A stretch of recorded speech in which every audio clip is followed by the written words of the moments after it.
नमस्कार, जय हिंद दोस्तों। दोस्तों 72 घंटे से कई सारे इंटेलिजेंस इनपुट आ रही हैं जो कि विचलित करने वाली है और वो है पाकिस्तान की तरफ से। पाकिस्तान बहुत सारी हरकतें, बड़ी सारी हरकतें करने की कोशिश कर रहा है भारत के खिलाफ। वो भारत के जो वेस्टर्न फ्रंट हमारे जम्मू एंड कश्मीर के एलओसी में उसने हरकतें शुरू कर दी है एसएसजी कमांडर्स को लेके। और उस तरफ हमारे जो बांग्लादेश के बॉर्डर में आईएसआई का एक बहुत ही खतरनाक वो प्लानिंग कर रहा है भारत के खिलाफ। और इसके साथ साथ बांग्लादेश के अंदर सीआईए जो है, सीआईए के एजेंट्स अभी बांग्लादेश छोड़ के भाग रहे हैं। तो इस वीडियो में मैं इन सारी टॉपिक्स पे चर्चा करूंगा और विस्तार से आपको समझाऊंगा कि कर क्या रहा है पाकिस्तान, हो क्या रहा है बांग्लादेश के भीतर। दोस्तों अभी अभी खबर मिली है करीबन 24 घंटे पहले ही कि पाकिस्तान हरकत में उतरा है हमारे वेस्टर्न फ्रंट में। जो जम्मू एंड कश्मीर का एलओसी रीजन है वहाँ पे उसने क्या करा हुआ है, अपना जो एसएसजी, जो उसका जो elite SSG special services group जो है उसके कमांडर्स को उसने एक्टिवेट करा हुआ है। अब वो एक्चुअली क्या करता है, बॉर्डर एक्शन टीम के थ्रू वो क्या करता है, भारत के अंदर जो है आतंक जो फैलाता है, टेरर एक्ट्स करवाता है।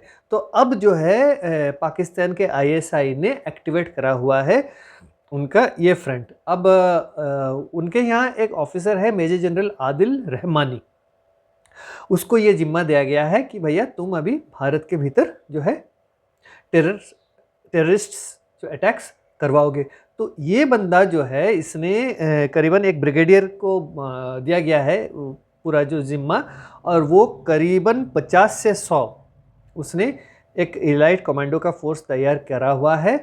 और वो क्या कर रहे हैं, उन्होंने अभी जो है ऐसे प्लेन्स क्लोथ में उन एसएसजी कमांडर्स को छोटे छोटे टुकड़ों में, 10-15 के टुकड़ों में या फिर काले कपड़ों में उनको पहना के वो भेज रहे हैं, जो है भारत के थ्रू इन्फिल्ट्रेट कराने की अभी कोशिश करेंगे। और ये जो है ये वो लोग करवाएंगे पुंछ, उड़ी और कुपवाड़ा सेक्टर में। ये देखिए उनका जो बॉर्डर एक्शन टीम है वो ये सारी हरकतें करते हैं। पिछले में भी ये जो पहलगाम में भी उनका जो एसएसजी कमांडो का रिटायर्ड जो है वही उसने पूरा टेरर एक्ट को जो है उसने ऑर्गेनाइज करा था। He was heading that attack जो पहलगाम में हमारा अटैक हुआ था। तो उसके सक्सेस को देख के उन्होंने क्या करा हुआ है, उन्होंने जो है दोबारा से वो भारत के साथ जो है एक एस्केलेशन चाहते हैं। अब वो क्या करेंगे, वो करेंगे जो है वो बेसिकली अटैक करेंगे जो हमारा जो भारत के जो मिलिट्री के कॉन्वॉय हो और सीआरपीएफ के कॉन्वॉय हो उन पे अटैक करेंगे। और देखिए वो कहाँ से आएंगे, वो उनका एक वहाँ है ना गाजी बेस करके है पाकिस्तान के एलओसी के, वहाँ पे वो लोग ट्रेनिंग देते हैं। तो उनको अभी क्या दिया हुआ है, उनको they have been equipped with जो लेटेस्ट जो है जो गन्स जो AK-47 वगैरह, उसके साथ साथ एंटी टैंक वेपन्स दिए गए हैं, स्नाइपर राइफल्स दिए गए हैं और नाइट विजन इक्विपमेंट दिए गए हैं। इससे क्या होगा, इससे वो रात के वक्त भी जो है सरप्राइज अटैक्स कर सकते हैं। देखिए ये भारत के जम्मू एंड कश्मीर रीजन में ये एक क्योटिक सिचुएशन क्रिएट करने की कोशिश करेंगे। अब देखिए भारत जो है अभी राजस्थान से लेके गुजरात सरक्रिक तक एक्सरसाइजेस चल रहे हैं, जो हमारा त्रिशूल 2025। उनको क्या लग रहा है, उनको लग रहा है कि बिल्कुल वो इलाका हमारा स्लैक है। वैसे भी देखिए वहाँ का जो है टेरेन जो है इतना फ्रेंडली नहीं है। तो वो फॉरेस्ट रीजन और अपर जो रीचेस हैं वहाँ पहाड़ी के ऊपर से उधर उधर से वो they want to try to sneak through. लेकिन इंडियन आर्मी जो है अभी सतर्क बैठा हुआ है। अभी इंडियन आर्मी ने क्या प्लान करा हुआ है कि इस बार अगर ये लोग अगर कुछ हरकत करते हैं तो इस बार जो है हमारा मैप जो है एलओसी का जो रीजन है उसको दोबारा से रीड्रॉ किया जाएगा। तो इसका मतलब पाकिस्तान को भी समझ लेना चाहिए। अब पाकिस्तान ये हरकत पे क्यों उतर आया है, पाकिस्तान इस हरकत पे इसलिए उतर आया है क्योंकि ना देखिए उनका जो है सीज फायर का टॉक्स चल रहा है अफगानिस्तान के साथ। तो टीटीपी वाले ठोक रहे हैं उनको उनके वेस्टर्न बॉर्डर में, साथ साथ बलूचिस्तान लिबरेशन आर्मी उनके जो एसएसजी कमांडोज वगैरह को वो ऐसे निपटा रहे हैं जैसे कि मानो ऐसे छोटे मोटे जो जंगल के जानवर हैं वैसे निपटा रहे हैं। तो अब जो है पाकिस्तान जो है ध्यान भटकाना चाहता है अपने आवाम का, और भारत को एक मतलब भारत के अंदर एक डिस्टर्बेंस क्रिएट करने की कोशिश कर रहा है। लेकिन उनका मेन मकसद क्या है? उनका मेन मकसद यह है कि ऑपरेशन सिंदूर की हार जो है उसका बदला लेना। उनके 12-13 प्लेन्स जो गिरे हैं, उनके जो हैंगर्स बर्बाद हुए हैं, उनके जो रनवेज बर्बाद हुए हैं, उनके जो मिलिट्री इंस्टॉलेशंस बर्बाद हुए हैं, उनके जो कमांड एंड कंट्रोल सेंटर्स बर्बाद हुए हैं, उनके जो न्यूक्लियर एसेट्स बर्बाद हुए हैं, उसका उनको बदला चाहिए। अब बदला लेंगे तो क्या करेंगे? फुल फ्रंटल जो वॉर जिसे बोला जाता है, they can not ways that. तो इसी तरह का प्रॉक्सी वो गेम खेलने की कोशिश करेंगे। देखिए वो क्या चाहते हैं, वो अगर अभी ये इसकी पुष्टि क्यों हो रही है? क्योंकि ना अभी मीडिया में 2-3 दिन पहले ही निकला था कि भैया they have started training Jaish e Mohammed और Lashkar Taiba militants again across the LOC। अब छोटे छोटे टुकड़ों में वो कर रहे हैं। एक्चुअली में क्या है, कुछ तो टेररिस्ट्स हैं, उसके साथ साथ ये SSG ये जो स्पेशल सर्विसेज ग्रुप के जो कमांडोज, उनको ट्रेनिंग दिया जा रहा है साइमल्टेनियसली उनके साथ। तो क्या होगा, ये SSG के साथ भी एक इक्के दुक्के की 5-10 वो जो लश्कर तैयबा हो या जैश मोहम्मद हो उनके टेररिस्ट में भेजा जाए। तो ये है उनका मेन प्लान। अब उनका जो बैकअप प्लान इधर से बैकग्राउंड में क्या चल रहा है? बैकग्राउंड में बांग्लादेश में उनका चल रहा है। बांग्लादेश में शेख हसीना जाने के बाद यूनिस सरकार, जो यूनिस के जो इंटरिम गवर्नमेंट है, उसने तो बिल्कुल रेड कारपेट वेलकम करा हुआ है पाकिस्तान की आर्मी और ISI को। तो अब पाकिस्तान के ISI जो है, देखिए पाकिस्तान के हाई कमीशन में अभी पाकिस्तान जो है डिफेंस जो ISI का जो है एक बड़ा सा एक मतलब टीम जो है अभी वहाँ पे तैनात किया गया है। मतलब सारे कैडर के ऑफिसर्स, और वहाँ से वो ऑपरेट करेंगे। मतलब ढाका में जो पाकिस्तान का जो एम्बेसी है, वहीं से अभी ISI ऑपरेट कर रहा है। बिल्कुल अभी 15 साल कुछ नहीं कर पाए, अभी आ गए हैं। तो उनका साथ देने वाला तो यूनिस है, साथ साथ जमाती इस्लामी और बांग्लादेश नेशनलिस्ट पार्टी। तो अभी जो है उसके ISI के दोनों हाथों में मेवा है। तो अब वो कर क्या रहे हैं? अब वो ये कर रहे हैं कि अभी वो एक फॉल्स फ्लैग ऑपरेशन करने की कोशिश करेंगे। उन्होंने डिसाइड करा हुआ है। अभी यूनिस को तो उनको पावर में रखना है और इलेक्शंस भी नहीं करवाना है। तो अब वो अभी ISI का जो इंटेलिजेंस इनपुट जो है, देखिए शाहिर शमशाद जो मिर्ज़ा है, जो उनका सेकंड इन कमांड है आर्मी का पाकिस्तान का, he was visiting Bangladesh recently. फिर टर्की के लोग भी आ रहे हैं। तो they are planning something big. और ऊपर से ISI के लोग भी आके गए हैं प्रीवियसली, और वो बॉर्डर इलाके, भारत से सटा बॉर्डर इलाके ही में ही घूमते हैं। देखिए अब अगर तुम्हारा you want to revive militarily, both the countries want to revive, उनको भारत के बॉर्डर रीजन में एक दुश्मन देश के जो कि हमारा दुश्मन है पाकिस्तान, उनको वहाँ घुमाने की क्या ज़रूरत पड़ी है? Because they are planning many big things. In the sense intelligence input है जो कि लीक्स है। अब जो SSG वाला जो LOC में खड़ा हुआ है वो भी इंटेल लीक है, ये भी इंटेल लीक है। और इसमें क्यों ये और भी इसको जो है प्रूफ करता है कि ये कॉन्क्रीट है, क्योंकि ना पाकिस्तान जो है अभी रखना चाहता है यूनिस को। तो वो क्या करेगा, अभी उन्होंने डिसाइड करा हुआ है कि एक फॉल्स फ्लैग ऑपरेशन करेंगे भारत के खिलाफ। अभी पाकिस्तान के ISI जमात इस्लामी का साथ लेके बांग्लादेश के भीतर, स्पेशली आपका ढाका, चट्टग्राम, सिलेट, बड़े बड़े जगहों पे वो बॉम्ब ब्लास्ट करवाएगा। कहाँ करवाएगा? वो हिंदू मंदिरों पे करवाएगा, बस स्टेशंस पे करवाएगा, हो सकता है ढाका मेट्रो में करे, और आपका जितने भी बड़े बड़े मार्केट प्लेसेस हैं उनमें कराएगा। देखिए ये सारी चीज़ें ये करवाएंगे। फिर इंटेलिजेंस इनपुट ये भी कहती है कि they will plant fake IDs और जो documents two point a finger towards research and analysis wing of India. Raw के खिलाफ ये लोग एक षड्यंत्र कर रहे हैं। इससे क्या होगा, बांग्लादेश के भीतर एक एंटी इंडिया सेंटिमेंट्स होगा और एक एंटी इंडिया रायट होगा। तो before the elections are held, Pakistan ये करवा के इलेक्शंस को बंद करवा देगा, जिससे कि यूनिस को और भी वक्त मिल जाए और वो शायद परमानेंटली बांग्लादेश का जो है इंटरिम चीफ बन के रहे। ये एक हो गया। दूसरा जो है, आप लोगों को पता है जैसे कि उनके यहाँ जो मैरीटाइम एक्टिविटी शुरू होगा चट्टोग्राम से लेकर कराची तक कह दिया है। और उनका तो बार बार ये यूनिस भी बोलता है, उनका दूसरे एडवाइजर्स भी बोलते हैं कि वो लोग जो है डिप्लोमेटिक जो पासपोर्ट्स पे उनको वीज़ा की कोई ज़रूरत नहीं है, वो जिस पाकिस्तान से किसी भी वक्त आ सकते हैं, किसी भी वक्त जा सकते हैं, कोई चेक वगैरह नहीं होगा, कुछ भी सामान ला सकते हैं, कुछ भी सामान लेके जा सकते हैं।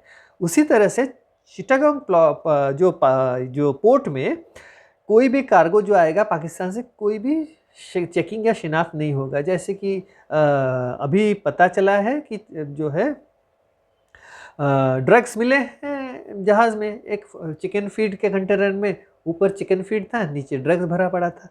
तो इसी तरह से पकड़ा गया 2 कंटेनर। तो इससे क्या पता चलता है? इससे ये पता चलता है कि पाकिस्तान जो है अपना जो ड्रग का जो एंटायर जो उसका जो ऑपरेशंस वो अभी बांग्लादेश शिफ्ट करेगा। और इसमें बोल रहे हैं, and it's a buzz, media में बज़ है, सोशल मीडिया में बज़ है कि दाऊद इब्राहिम जो है अपना ऑपरेशंस यहाँ भी शिफ्ट कर रहा है। ऊपर से आर्म्स एंड एमुनिशंस भी अनलोड हो रहे हैं, जिससे कि क्या होगा, हमारा नॉर्थ ईस्टर्न रीजन में वो लोग जो है दोबारा से एक फ्रंट खोलेंगे और डिस्टर्बेंस करने की कोशिश करेंगे और ड्रग्स भी स्मगलिंग कराने की कोशिश करेंगे। एक महिला अभी पकड़ी गई ना नॉर्थ ईस्ट से, जो कि दिल्ली में पकड़ी गई, मैं स्टेट का नाम नहीं लूँगा। जो आप लोग जो न्यूज़ फॉलो करते हैं उनको पता चल जाएगा कि वो थाईलैंड के जेल में 4 साल तक थी, फिर वहाँ से कहाँ गायब हुई थी पता नहीं है। She was a drug king pin from north east India, वो दिल्ली से अरेस्ट हुई है, इतना ही मैं बता सकता हूँ आपको। और अब जो है ये भी बताया जा रहा है कि यूनिस के जो एडवाइज़र्स हैं उनमें से कई एडवाइज़र्स पूरा बिल्कुल ISI के साथ मिल के वो लोग काम कर रहे हैं। उसके साथ साथ कुछ रोग ब्यूरोक्रेट्स हैं जो कि ISI के साथ मिलके ऐसा काम कर रहे हैं कि मानो पाकिस्तान, वो they report to Pakistan, they have no administration head in Bangladesh but their administrative head is Pakistan. ऐसे वो लोग काम कर रहे हैं। So this is a very dangerous situation for Bangladesh. अब जो है ये जो चीज़ है, देखिए भारत हर चीज़ के लिए तैयार है। ऑलरेडी जो है डुबरी में, जो असम में, हमने एक मिलिट्री बेस बनाना शुरू कर दिया है, क्योंकि ना एंड एरियल डिस्टेंस जो बांग्लादेश बॉर्डर से है वो 30 किलोमीटर का है। तो हम जो है धीरे धीरे बांग्लादेश के बॉर्डर के हर कोना जो है हम उस पर अभी नज़र बना के रखे हुए हैं। एंड सैटेलाइट्स तो अभी we have launched very powerful satellites, तो मिनिएचर से मिनिएचर चीज़ हमें नज़र आ रही है बांग्लादेश के भीतर क्या हो रहा है। अब नेवल ऑपरेशंस जो है, अभी सुनने में यह आया है कि पाकिस्तान और बांग्लादेश के बीच जो नेवल जो एक्सरसाइजेज होंगी उसके थ्रू उसी वक्त वो लोग अपना जो पाकिस्तान जो है अपना SSG कमांडोज जो वो भेजेगी बांग्लादेश के भीतर। उनमें से कई रिटायर्ड SSG कमांडोज होंगे और वो SSG कमांडोज जो हैं वो they will take control of the entire operations, जो कि भारत के खिलाफ वो करेंगे। भारत के नॉर्थ ईस्ट से भारत के यहाँ इन्फिल्ट्रेशन हो या ये फॉल्स फ्लैग ऑपरेशन वगैरह जो भी भारत के खिलाफ वो करने की कोशिश करेंगे, वो सारी चीज़ें वो करेंगे। इस बीच अभी दोबारा से और एक खबर उड़ती उड़ती आ गई है बांग्लादेश से। शेख हसीना ने एक इंटरव्यू दिया द वीक को। अब देखिए, पता नहीं ये लोग क्या कर रहे हैं, लेकिन मतलब उस टाइम CIA ने करा था क्या तख्ता पलट, जो बाइडेन के टाइम हुआ था ये। अब पता नहीं, अब अमेरिका बोल रहा है कि तुलसी गबर्ड ने उस दिन कहा भी है कि हम और रिजीम चेंज नहीं करवाएंगे। क्यों? अरे भैया, रिजीम चेंज करवाने के लिए भी तो बजट होना चाहिए। अब अमेरिका के पास इतना बजट नहीं है कि हर देश में जाके रिजीम चेंज करवाए। तो शेख हसीना ने इंटरव्यू में भी कहा है, और ये असदुज़्ज़मा खान कमल जो है होम मिनिस्टर, कहा है कि भैया ये जो उनके यहाँ जो आर्मी चीफ है वो एक CIA एजेंट है, ये उन्होंने कहा है। और ये भी कहा है कि ना वो शेख हसीना के कज़न हुआ करते हैं। तो उसने कहा गया है कि वकारुज़मां जो है उन्होंने कहा था कि मैं आपको कुछ होने नहीं दूंगा, लेकिन उसने साथ दिया ये जो सीआईए का, और ऐसा सिचुएशन क्रिएट करा कि शेख हसीना के पास वक्त नहीं था। भारत के एक सीनियर ऑफिशियल ने फ़ोन करा और कन्विंस करा शेख हसीना को कि भैया आप भारत आ जाइए, वरना आपकी जान को खतरा है।